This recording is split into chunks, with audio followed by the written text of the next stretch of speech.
Today on the list, explore the galaxy with a new season of The Mandalorian. Step out in style with a vintage look, and how to bounce back after losing your job. Identify with who you truly are and not being defined by these titles and positions that you have. Plus, see what's in store as Disney turns 100. Disney celebrates like nobody else. But up first, where to find the best savings this month. It's your life, it's your list, and it starts right now. Hey everyone, I'm Christina Guerrero. And I'm Jimmy Rhodes. So KG, it's been said that I'm, let's say, frugal. Jimmy, you rinse out and reuse paper towels. That is just cheap. Fine, I'm embracing the term to take away its power. So March must be a tough month for you. No Black Friday sales, no President's Day discounts. You might actually have to pay full price.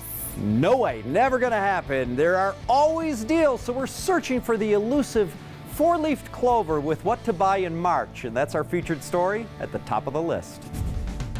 They say March comes in like a lion and goes out like a lamb. March is such a great month because it means spring is arriving. Hey, it's our pal John Matteries from Don't Waste Your Money. Only problem? There's not as many sales during the month of March as there are in other months. February had President's Day, but March doesn't have any big holidays to hang big sales onto. So even though the pickings are slim, let's run down what to buy in March, starting with winter clothing. If you don't mind buying some long sleeve shirts and long pants, you're gonna find sales. If you don't mind buying a winter coat right now, we're talking 60, 70% off. And hey, you just have to tuck it away until November. You'll also find deals on cleaning supplies. You know, March is spring cleaning month when we clean out the house and get ready for the summer. You'll find a lot of deals on spring cleaning items, specifically vacuum cleaners, carpet steamers, and oh, those robot vacuums that everybody loves. So if cleaning is your bag right now, you're gonna find some deals. And how about some sales on luggage? Luggage is on sale in March because January and February were the big luggage buying seasons. That's when everybody bought their luggage for their spring trip. So now you can go out to the stores and find deep discounts on the remaining luggage. Okay, John, what about what to hold off on? Now, most people want to buy that beach wear and that summer wear for the golf course right now, but it's just out in the stores and it's not really going to be on markdown until April or May. Lawnmowers, grills,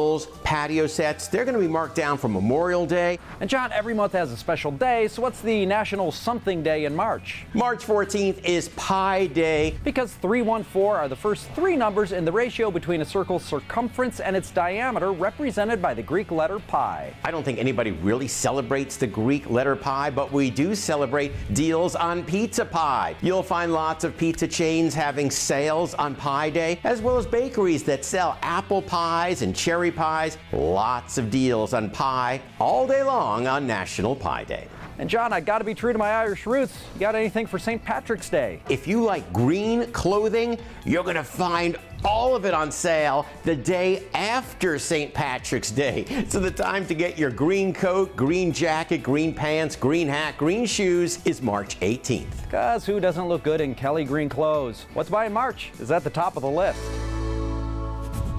The Walt Disney Company is hitting the big 100 this year, but instead of just celebrating for a single day, they are lighting it up for the whole 12 months. We are finding out how this centenarian remains vital 100 years later.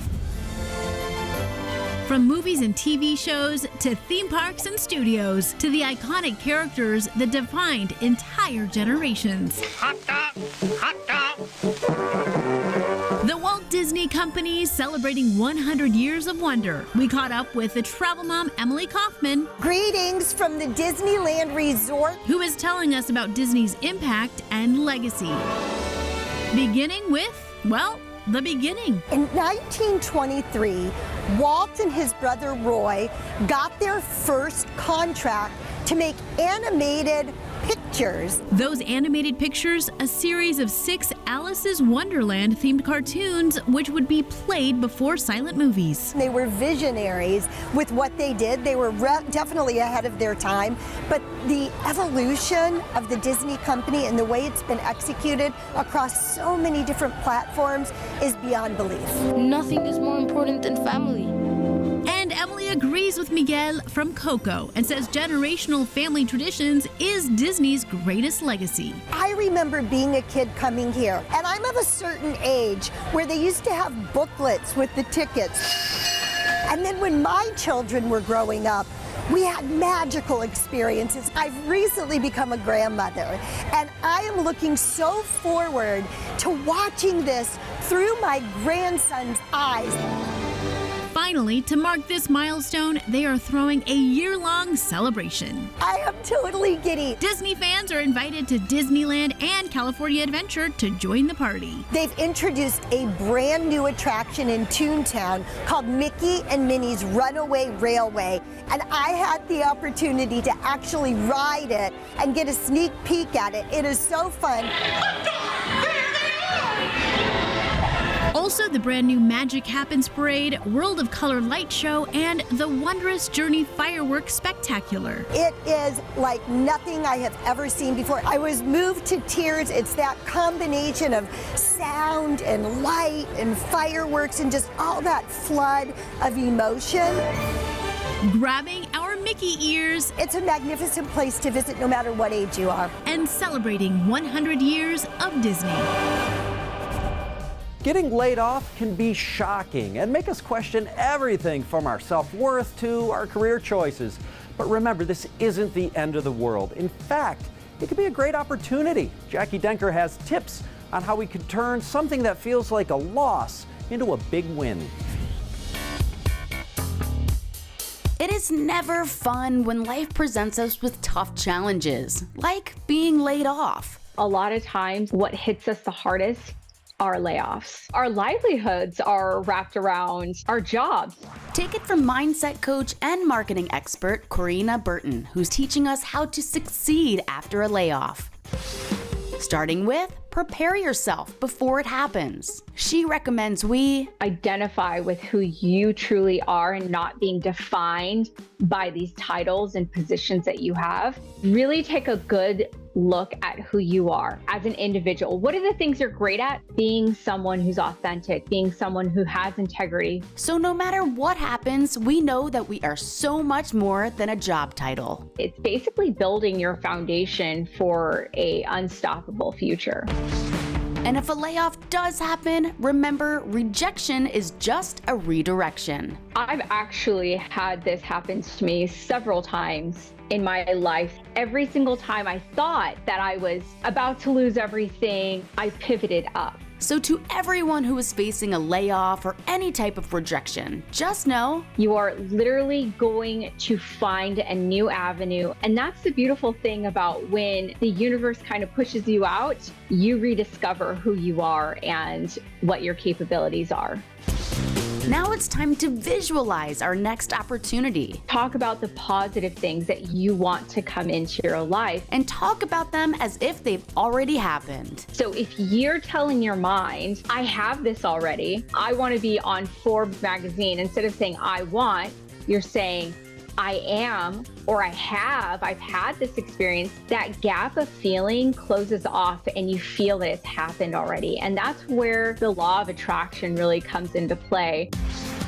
Finally, it's time to take action. It's not just wishing this stuff to come to fruition. You have to put action behind it. She recommends we do at least 5 actionable goals every single day that will get you closer to the things that you want. And it doesn't have to take all day. Something that you can do within a 15-minute time frame every single day. And then really put yourself out there. She says reach out to your network and showcase your talents on a social platform. You have LinkedIn, you have Instagram, you have TikTok. And always remember, you got to believe in yourself. Now we know how to bounce back after a layoff. Still to come on the list, how to dress like a rock star. They were like a staple for 70s glam rock. And the podcast company that gives back to the community. We wanted our listeners to do more than just listen. Plus, this is the way. The Mandalorian is back for season 3. A bigger hit than I think even the most optimistic of Star Wars fans could have anticipated. All that and more ahead on the list.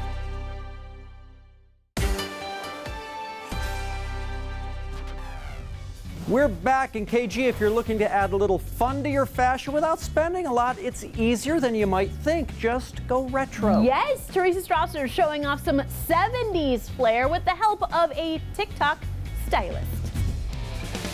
The 70s brought high gas prices, iconic rock and roll, and some wild fashion. And these days, it's easy to recreate that rebellious vibe from yesteryear.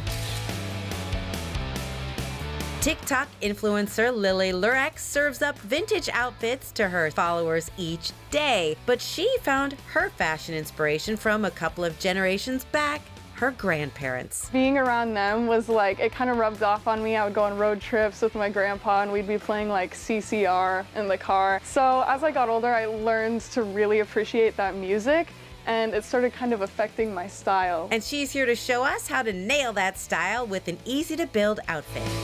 It starts at the top. It's always super fun to just have a band tee, and you can base your look off of that. With my queen shirt, I want to add like my flares and my big sleeves. It's very Freddie Mercury. Vintage jackets and coats level it up. And this is my Penny Lane Almost Famous coat. I love the whole like groupie aesthetic. Groupie? We are not groupies. This is Penny Lane, man. Show some respect. Next up, step back in time with cool shoes and boots. I love platform shoes. That's always my go-to. They were like a staple for 70s glam rock, and that is my all-time favorite genre of music. I love go-go boots. I love just anything that's like boom.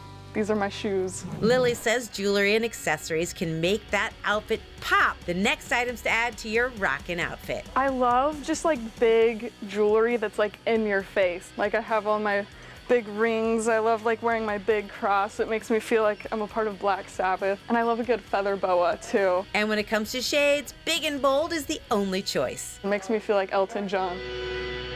We'll wrap with sourcing for vintage items, and it's totally doable on almost any budget. My favorite thing to do is to go to like estate sales and garage sales. I've always loved thrifting, but as of like more recently, it's become a little more expensive. She says eBay is also a good choice. In the end, it's all about the feeling. How does this rock and roll look make you feel? It's my passion, and so when I feel like I can dress like some of my favorite like rock idols, it just makes me feel so good about myself. Put another dime in the jukebox, baby. Yeah, exactly. Joan Jett, love her. Lily's TikTok and Instagram are chock full of outfits and ideas. Check her out on the links below. Nailing the hip glam rock fashion of the 60s and 70s, TikTok style. Well, friends, the latest data says 42% of businesses are owned by women. So as we celebrate Women's History Month, let's take a look at some female-led companies making a big impact on the world. Coming in at number 1, the Bonita Project. New York has taught me to have courage and fear nothing and dream hard enough to eventually launch my very own business. Danielle Alvarez noticed a big gap between brands and multicultural audiences. So in 2018, she opened a PR agency. So I started the Bonita Project basically because the lack of knowledge out there. Brands simply don't know how to talk to the Latinx community. The company aims to break barriers by changing the way brands engage with communities. Especially the Latinx community, because I am Latina, and how can we market to that community, right? And how can we educate these brands to do it authentically? That is so cool. For more info, visit thebonitaproject.com. All right, at number 2, Audio Chuck. Thank you so much. It is such an honor to be recognized for storytelling. In 2017, Ashley Flowers launched AudioChuck, a podcast media company. AudioChuck was built with the mission that we were going to change the way people interact with true crime content. We bring you stories each week, not just to entertain you, but to try and make a difference in the cases that we cover. And with the help of their listeners, the company has advocated for and donated $5 million to the communities represented in their stories. Every single time that you listen to do good. From signing petitions to writing letters, donating your time and your money. To know more, visit audiochuck.com. Okay, and last on our list of female-led businesses is Lys Beauty. I'm Tisha Thompson, and I'm the CEO and founder. With 18 years of experience, she launched her brand to fill the gaps in the beauty market. Right now, the industry is undergoing a beautiful and much-needed cultural reset. But unfortunately, there are still groups of people who look just like me that are habitually overlooked. Her products also address common skin concerns like dark spots, sensitive skin, and hyperpigmentation. It was important for me to take a skin-first approach by having strict, clean formula standards that unlock your skin's maximum potential, regardless of your skin type. For more info, visit lysbeauty.com. And those were a few female-led businesses shooting for the stars. All right, friends, coming up, The Mandalorian is back for season 3, and we've got some fun facts about this space drama series. You don't want to miss it. The List is always available on YouTube with the latest food trends. It's your life, it's your list, and it's there for you on YouTube at The List Show TV. We're back, and on today's watch list for Star Wars fans, The Mandalorian is an entertainment extravaganza, and season 3 is blasting off today. So buckle up for some fun and surprising facts about the streaming space adventure. Disney was searching for a hit for its nascent streaming service a few years ago, and The Mandalorian brought the fans in. I can bring you in warm, or I can bring you in cold. The Mandalorian has been a bigger hit than I think even the most optimistic of Star Wars fans could have anticipated. Rotten Tomatoes correspondent Mark Ellis is helping us celebrate a new season of the show with some amazing facts, like reinventing television production with their realistic video walls. Traditionally, actors would work on location or in front of a green screen where the backgrounds would be added later. Instead of the green screen, you have that giant video wall, which makes the lighting easier to use. It makes filming smoother, and as the camera angle changes, so too can the background. It helps the actors feel like they're more immersed in this galaxy. This tech is now used by many movie studios and TV shows. Next up, fans just can't get enough of Baby Yoda or Grogu, but those adorable antics aren't cheap. That price tag is reportedly up to $5 million. Mark says to think of him as one of the world's most expensive animatronic puppets. And with good reason, because Grogu's operated two different ways. You have puppeteers who are controlling the larger movements, but then also all those little facial expressions largely done by remote control. Come on, baby. Do the magic hand thing. The iconic music score is next on our list. Composer Ludwig Göransson was tasked with creating an epic score that harkens back to old westerns. You are talking about a solitary figure who's kind of wandering around much like a western would. The music is recognizable anywhere, and Mark says it's already considered a classic. We'll wrap with The Return of the Jedi, the emotional scene where a young Luke Skywalker appears.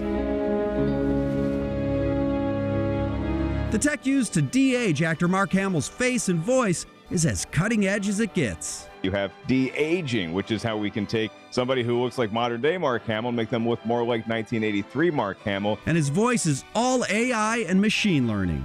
He is strong with the Force, but talent without training is nothing. From a galaxy far, far away to the edge of your seat. Hang on, kid. Celebrating all things Mandalorian on the watch list. So fun, and of course, we love Baby Yoda at our house. He's just so cute. Definitely, but you know what's not so cute? These newly sprouted hairs growing out my ears. Yeah, nice segue, Jimmy. Coming up, guys and their bizarre hair growth. We are tackling the hairy situation. That was terrible. I'm better than that. Evidently you're not, but last on our list is next.